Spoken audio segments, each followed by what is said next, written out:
also go across to a special guest joining us on the occasion of the Women's Reservation finally becoming a reality in Indian Parliament and State Assemblies. Naina Lal Kidwai, Chair, ISC, Chairperson, Rothschild & Co. India and former President of FICCI is joining us. Ma'am, thanks a lot for your time.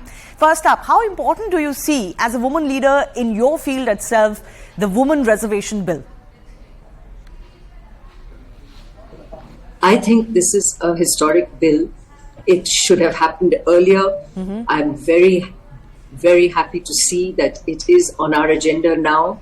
I'm frustrated that the process itself may stretch to implementation in 2029 rather than right now. But in terms of the fact that it is a big step forward, I think very, very critical. I should add that at the very start of my career in corporate affairs, I was very against quotas. I believe that those of us women who made it on merit, and if quotas came, they detracted from those of us who had come in. But over time, I converted to a totally different view, recognizing that I was wrong, and actually lauded the SEBI requirement when it came in, insisting on one woman on every listed company board, or at least the large listed companies to start with. And the results were there to see. We went from 6% representation in 2013 of women on corporate boards to 18%, and dare I say, I believe it may be upwards of 20 now, given that the 18% was a couple of years ago in terms of the census that was taken at the time. Right. And if this is indeed the result of quotas, then we must and absolutely look at this going forward. And I've seen an ENY study which actually identifies that the reason for the change was the change in regulation. Okay. That this corporate law action actually drove this percentage change. So we, at this point in India's history, where we have the lowest representation of most democracies in terms of women in parliament, many like Mexico and South Africa are up at the 50% level. So countries like ours, why can't we be at a third, at 33%? Right. And it will take us time to get there, but it's about time that we started that journey. I was going to ask you a little bit more about what you touched upon. You know, as far as reservations are concerned, they're always seen as anti-merit, whether it is in politics or, you know, especially the field that you come from, which is of business and corporate affairs. So when you say that you've changed your perspective as far as quotas itself are concerned, could you elaborate a little bit more? Why do you today feel that quotas are the best solution in this case? Sadly, the real reason is just the abject failure of otherwise attempting to get women to push and push against closed doors in what is traditionally seen as a man's world. And it doesn't stay a man's world once women enter and demonstrate that they can hold their own. And in our own country, the reservation that started with the panchayats, we have seen how that has changed. And yes, it gave rise to the Sarpanch Pati. It gave rise to women who were the front with guys moving from behind. Yes. We have equally shown that while this may be the first wave for women who have got re-elected, and by certainly the third phase, these women have come into their own. And even while they allowed their husbands to tweak and pull and push from behind, their status in society, the women empowerment that came with it, their status in the family, their status in the community did change. And with that change, it drove others to also emulate them. So I do believe to make that step change, this quota, which may well be something which is misused, it can be that people put up their wives and daughters and actually lead from behind. I think that we have to now look much closer as to the enactment and the law. Because knowing that these things can happen, how do we ensure that they don't happen? How can we have the rules and processes and systems which try and protect and even more empower and enable women? And what I mean by that is it's all very well ticking the box on percentages, but are we going to create an environment in which women thrive in Parliament? Will there be a creche in Parliament that enables these women to come in and work as equals? Where are the women's toilets? Are they treated as second-class citizens? Is there comment on their dress code? When there isn't on men. So that entire environment has to be looked at in terms of what is right behavior and what is permitted. And this too needs to be written in terms of practice, in terms of the way Parliament itself will function. But of course, the process of election, selection, training, I hope that we will see not-for-profits and think tanks and bodies that work towards helping these women not only just stand for election, but really wield their worth and might in every way. And I am absolutely confident that this is possible.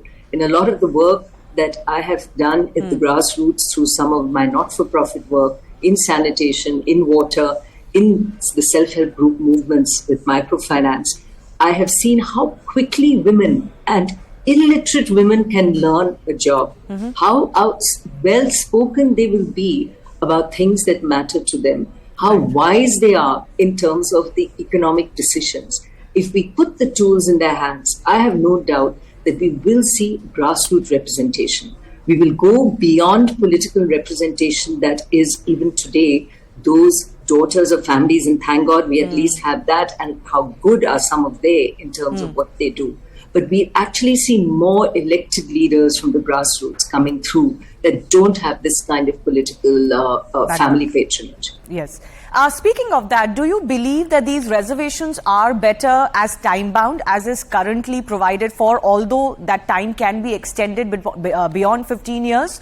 Or do you feel that they should be not time-bound at all? So I think I like the idea of a sunset clause, and the 15 years sounds like a very reasonable period with the ability to extend it. Because I think once you achieve it, and we've seen this now, say on corporate boards, there isn't likely to be a slippage away.